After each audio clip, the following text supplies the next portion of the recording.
কি বলতেছ? তুমি ফুল গাছ নিবা? সত্যি? হুম।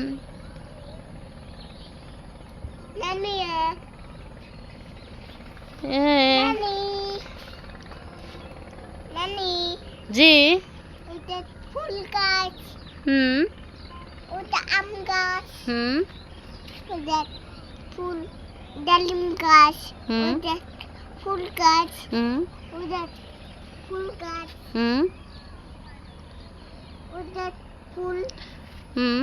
দেখেন এটা আশুলিয়া বড় পুকুর পাড়, কত সুন্দর জায়গা, দেখতে কত সুন্দর লাগে। হ্যাঁ, আসলে এই জায়গাটা অনেক সুন্দর। সন্ধ্যাবেলা কি মিষ্টি একটা জায়গা, দেখেন অপূর্ব জায়গাটা না? তো এখানে দেখেন কতটা ভালো লাগছে, কত বড় বড় বিল্ডিং, গার্মেন্টস, বাসা এখান থেকে এখানে। তো এখানে গার্মেন্টসে নিয়োগ আছে, যদি অনেকে আসেন তো ভালোভাবে, কারণ এখন ঈদের পর নিয়োগ আছে। আর এটা আমাদের বাসাটার ভাড়া খুব কম, তো যদি ভালো লাগে তো অবশ্যই আসবেন। রুম টুম ফাঁকা আছে, চাইলে নিতে পারবেন।